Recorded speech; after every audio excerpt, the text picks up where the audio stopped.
नहीं, ऐसा तो नहीं था कि आज हमारी मांगे मानी जाएगी।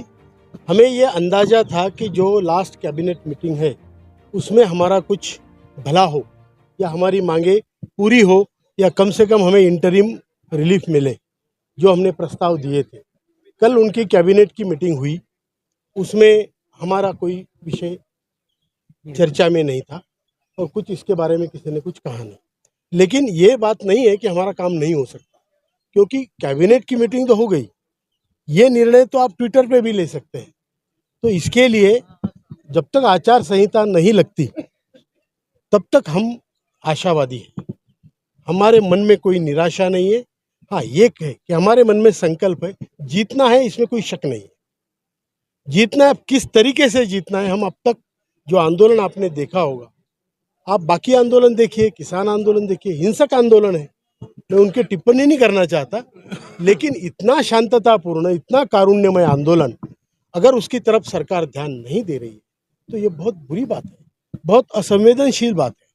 और इसके लिए हमने आज फैसला किया है कि अगर हमारा काम होता है तो हम सरकार को वरदान देंगे, अगर काम नहीं होता है तो हम सरकार को श्राप देंगे, जो हम फलित भी करके दिखाएंगे। 8 साल से आप ये लड़ाई लड़ रहे हैं, जब से वो आपके साथ जो जुड़े होंगे, क्या पता इस समय वो जुड़ ना हो। कई लोग, बहुत लोग। आने वाले समय में भी ऐसा हो सकता है। बिल्कुल। एक निराशा रहती है, तब से आप ये लड़ाई लड़ रहे हैं, लेकिन अब तक मैं बहुत अच्छा सवाल किया आपने। मैं बता रहा हूँ कि जब से हमने आंदोलन शुरू किया, जो हमारे कंधे से कंधे लगा के ऐसे खड़े होते थे, आज वो नहीं है इस दुनिया में।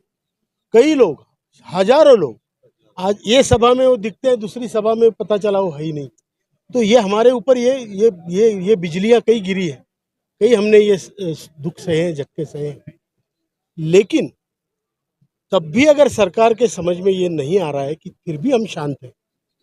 किसी के शांत होने का मतलब ये नहीं है कि वो कमज़ोर है। कोई अगर शांतता से बात कर रहा है, कोई अगर शांतता से अपनी मांग मांग रहा है, तो उसको आप कमज़ोर मत समझिए, क्योंकि ये रिजॉल्व है। इन सभी लोगों का एक संकल्प है कि हमको जीतना है। इस सिस्टम को हम अपने आप को मरेंगे लेकिन चीट नहीं करने देंगे। इनके साथ धोखाधड़ी हुई है, चीटिंग हुई है पूरी जिंदगी, और उसका बदला लेने का अब समय है। अगर सरकार हमारा काम करती है तो सरकार को वरदान देंगे, और नहीं करती है तो सरकार को हमारे श्राप से जलाएंगे। वरदान मैंने कोई ऐसा सामूहिक निर्णय या केंद्रीय इससे निर्णय नहीं हुआ है।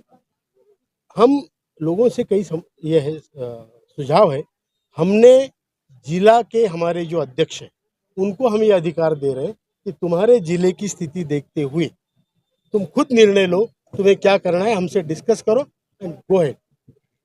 फॉर एग्जाम्पल, औरंगाबाद में हमारे जो मंत्री है यमोएस फाइनेंस भागवत कराड़ जी, वो बीजेपी के कैंडिडेट होंगे।